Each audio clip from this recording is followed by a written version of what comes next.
ये क्या हो गया? नहीं बैठा जाएगा, मेरी मम्मी बैठ जाती है इस पे।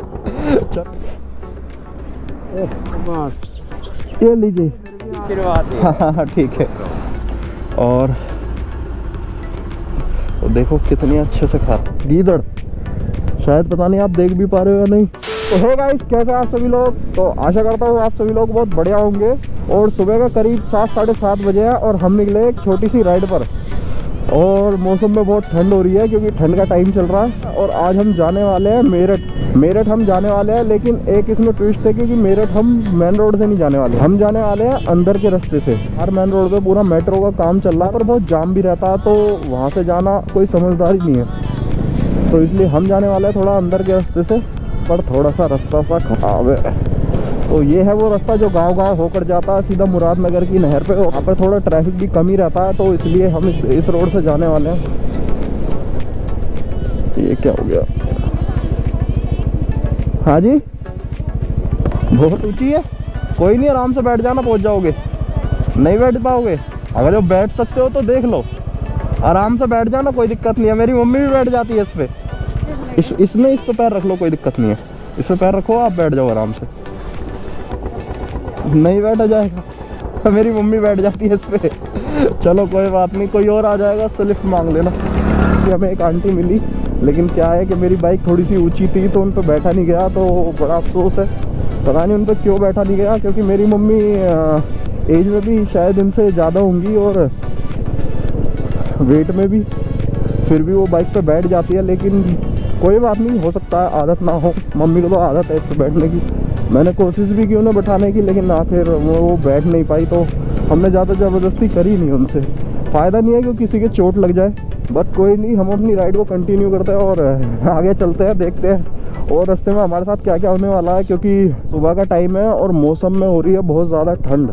और इसमें एक प्रॉब्लम ये हो रही है कि मैं अपने ग्लव्स भी लाना भूल गया और उसमें हाथ ना मेरे पूरे सुन पड़ रहे हैं। पता नहीं आपको शायद दिख रहा हो या ना दिख रहा हो, क्योंकि मेरे हाथ पूरे सुन हो चुके हैं और पूरे लाल भी हो चुके हैं। सर्दियों में राइडिंग करने में एक प्रॉब्लम और फेस करनी पड़ती है कि जब भी आप अपने सर पे हेलमेट लगाते हो और जैसे ही आप सांस छोड़ते हो तो हेलमेट के जो शीशा होता है उस पर ना आपको भाप जमने लगती है। और वही मेरे साथ हो रहा है, तो मुझे ठीक से दिख भी नहीं रहा और ठंड इतनी है कि मैं शीशा खोल के चला नहीं सकता, क्योंकि सीधी हवा फिर मेरे मुंह पे लगेगी और मेरा मुंह भी सुन हो जाएगा। आगे कहीं ग्लव्स मिलेंगे तो मैं ले लूँगा, क्योंकि ठंड बहुत ज़्यादा है। और सूरज चाचा का तो पता नहीं वो कब तक अपनी शक्ल दिखाएंगे हमें, और ठंड बहुत हो रही है। और ऐसी ठंड में हम जा रहे हैं मेरठ, और उसमें पूरा साथ दे रही है मेरी जान, मेरी बाइक जो कि मेरे साथ है और हमेशा मेरे साथ रहती है। और यही एक ऐसी है जिसने मुझे किसी और की तरह कभी धोखा नहीं दिया और मुझे कभी छोड़ कर नहीं गई। प्रॉब्लम कैसी भी रही हो, कैसी भी प्रॉब्लम मैंने फेस की हो, इसने मेरा साथ कभी नहीं छोड़ा, हमेशा मुझे अपनी मंजिल पर ले जाकर छोड़ा। क्योंकि ये तो सिर्फ ठंड है और इससे भी बुरी कंडीशन के अंदर मैं फंसा हूँ। रात को बारिश में, एक बार तो बल्कि ऐसा हुआ था, रात को मैं और मेरा फ्रेंड बारिश में फंस गए थे, वो भी ऐसी जगह पर जहाँ पर दूर दूर तक कोई बाइक ही नहीं है। ना कोई बाइक, ना कोई कार, ना कोई गाड़ी, ना कोई पैदल, ना कोई साइकिल वाला, और दूर दूर तक हमें कोई नहीं दिखा। और ऊपर से बारिश और पड़ने लगी, और ऐसी कंडीशन में भी इसने हमें वहाँ से बहुत सही सलामत निकाल लिया। और जितना हम आगे जा रहे हैं ठंड उतना आगे बढ़ती जा रही है। और मेरे हेलमेट पे भी पूरा फोग जमा हो रहा है। लगता है कि हेलमेट का शीशा उठाकर ही मुझे बाइक चलानी पड़ेगी। और आज पूरी की पूरी ऐसी तैसी होने वाली है। और आप में से जो भी कोई राइडिंग करता होगा उन्हें पता होगी इस प्रॉब्लम के बारे में कि जैसे ही आप बाइक चलाओ और सांस लो इतनी ठंड में, तो आपके शीशे पे अंदर से पूरा का पूरा फोग जमा होने लगता है, पूरा धुआं होने लगता है। और हम आ चुके हैं छोटी सी और सिंगल रोड पर। जैसा कि मेरे बराबर में एक नहर है जो खाली है, बिल्कुल पानी नहीं है इसके अंदर। और भाई ये सीधा सामने टक्कर मारेगा। सबसे पहले कभी भी आप सिंगल रोड पे जाओ तो हमेशा ध्यान रखो कि बाइक या गाड़ी जो भी आप चला रहे हो उसे बड़े ध्यान से चलाओ। फिर पहले मेरे साथ ऐसे ही हुआ कि एक कार वाला बड़ी तेज़ी से स्पीड से आ रहा था और मैं बिल्कुल ये समझ लो कि इन झाड़ियों के अंदर नहर में गिरने से बच गया। उस वक्त मेरी रिकॉर्डिंग ऑन नहीं थी, नहीं तो मैं आपको दिखाता कि क्या हुआ मेरे साथ। तो सिंगल वे पे हमेशा से छोटे रास्तों पर बड़ी देख के और संभल के गाड़ी चलानी चाहिए। तो गाइस साइड में देखो कितना खूबसूरत व्यू है। पता नहीं है कैमरा इसको जस्टिफाई कर भी पा रहा है नहीं, लेकिन अगर जो आप रियल में देखोगे तो बड़ा ही खूबसूरत है। यही है अपने इंडिया की खूबसूरती की। और मेरे हाथ हो चुके हैं पूरी तरीके से महसूस होना बिल्कुल बंद हो चुका है। रोड गिले है खाली और मेरे साइड है पूरी नेचर की खूबसूरती, किसानों की मेहनत, क्योंकि उनके बिना तो ये सब पॉसिबल ही नहीं है ना। गीदड़ शायद पता नहीं आप देख भी पा रहे हो या नहीं,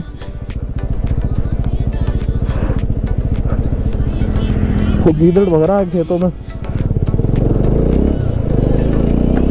और थोड़ी देर के लिए अब मैं रिकॉर्डिंग को बंद कर दूंगा कि आगे भी हमें वीडियो शूट करनी है। और गोप्रो की बैटरी इतनी चलती नहीं है, क्योंकि अगर जो लगातार आप इस पर वीडियो शूट करते हो तो 40 से 50 मिनट में ही डाउन हो जाता है। GoPro stop recording, GoPro stop recording, GoPro turn off, GoPro stop recording, GoPro stop recording. भाई एक तो बेशरम इतना आना, ये गोप्रो मेरी बात मानता ही नहीं है। और मेरे इतने हाथ सुन हो चुके हैं कि मुझसे बटन भी बड़ी मुश्किल से दबाया जा रहा है, क्योंकि अभी मैंने जब पीछे रिकॉर्डिंग को ऑफ किया था तो बड़ी मुश्किल से ऑन हुआ था, क्योंकि मेरे हाथ चल ही नहीं रहे। और ये मेरी बात मानता ही नहीं है।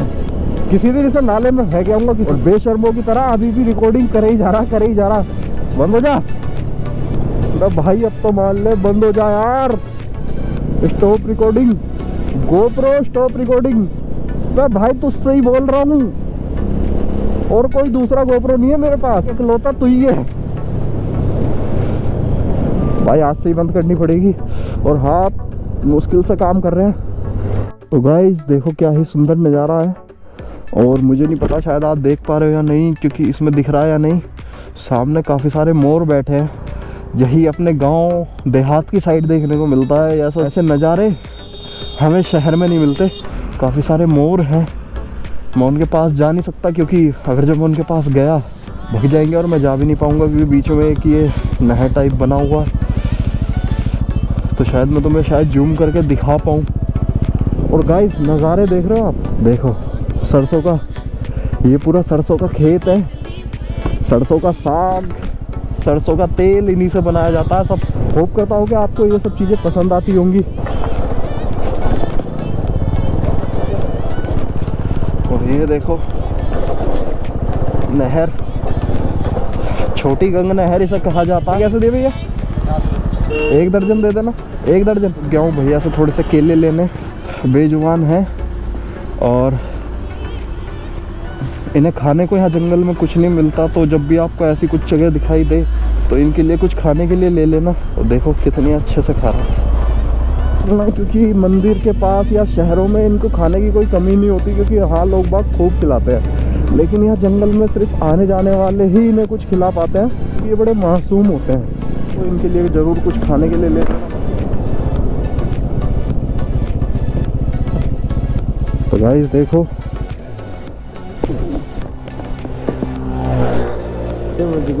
हाँ, ये समझ जाता है अंकल जी। हाँ जी, क्योंकि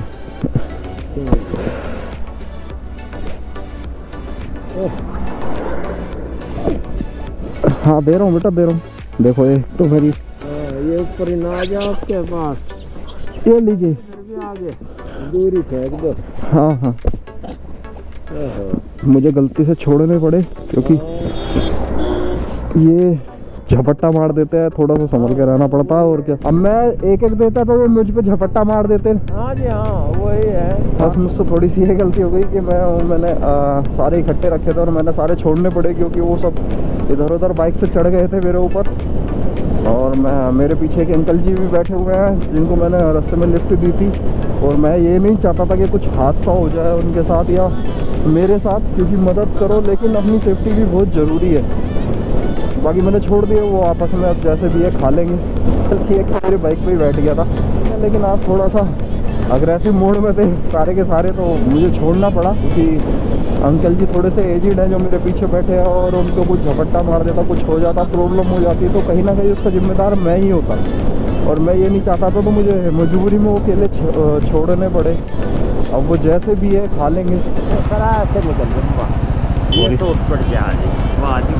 शुक्रिया, धन्यवाद जी। नहीं अंकल जी, ऐसा कैसा कह रहे हो अरे आप? नहीं। मैं आपसे बहुत छोटा हूँ। आप नहीं ठीक है, खुश रहो। हाँ ठीक है जी। ठीक है, बस आप आशीर्वाद दो। आशीर्वाद दे। हाँ ठीक है, बस मिल जाती है ना? हाँ जी हाँ। चलो। पुलिस में अंकल जी? हाँ जी हाँ। अच्छा जी। अच्छा भाई। अच्छा जी अंकल जी, मैं तो अभी देखा आपकी ड्रेस से। मैंने अभी देखा आपकी ड्रेस से। हाँ चलो चलो ठीक है भाई। अच्छा जी अंकल जी, नमस्ते। गाइस व्यू देख रहे हो आप? मैं थोड़ी देर रुका हूँ। तो गाइस पानी देखो कितनी रफ्तार से बह रहा है, और बस हम ज़्यादा देर रुकेंगे नहीं। बाकी बहुत अच्छा लगता है सब देखने में, और थोड़ा डर भी लगता है। हाथ थोड़े से मसल लेते हैं, थोड़ी गर्मी आ जाएगी, धूप भी निकल चुकी है।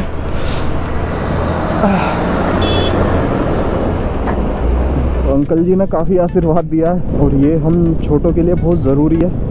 आशीर्वाद मिलता रहना चाहिए बड़ों का, चाहे वो कोई भी हो, घर वाले हो, मम्मी पापा हो या बाहर कोई भी हो। बड़ों की हमेशा इज्जत करनी चाहिए। और हालांकि मैंने कुछ देखो ज़्यादा नहीं किया, उनको सिर्फ बैठाया और एक डेस्टिनेशन पे छोड़ दिया, और उनके बदले इन्होंने मुझे इतना आशीर्वाद दिया कि ये किसी भी धन दौलत से बहुत ज़्यादा है। बट बाकी कोई भी रास्ते में आपको मिले तो आपको उनकी हेल्प ज़रूर करनी चाहिए, जितना कर सकते हो। ये नहीं कि बहुत ज़्यादा करो, सबकी करो, और आप अपना हेल्प करने के चक्कर में अपने आप को ही बेकार कर लो। जितना आपसे हो आप कर दो बस हेल्प। तो गाइस पहुंच चुके हैं मेरठ। तो भाई आखिरकार पहुंच चुके हैं मेरठ बाईपास पे, और बस हम अपनी मंजिल से कुछ ही किलोमीटर दूर है। क्योंकि आज मैं एक बहुत ही ख़ास जगह जाने वाला था। वो ख़ास जगह क्या कौन सी है वो मैं आपको आगे जाके दिखाऊंगा।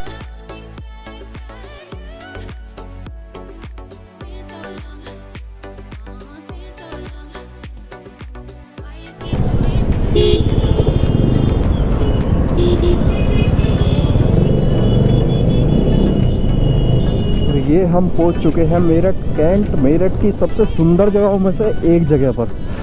ये देखो एक फौजी भाई जा रहे हैं, और ये रहे एक अंकल जी फौजी।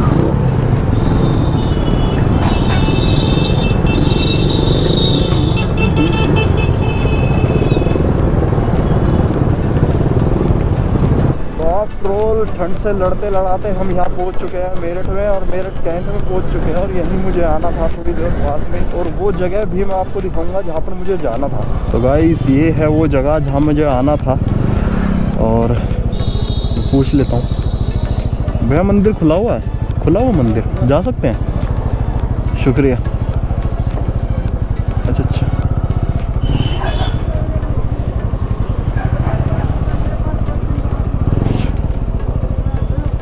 और ये मैं अपनी बाइक यहाँ लगा देता हूँ, पार्क कर देता हूँ पार्किंग के अंदर, और इसके बाद मैं मंदिर जाऊँगा अंदर। तो भाई हाथ देख रहे हो इतने सुन हो चुके हैं कि मुझसे लोग भी ठीक से नहीं लग रहा, बहुत ठंड है। अब से ये गाइस फिर मिलते हैं।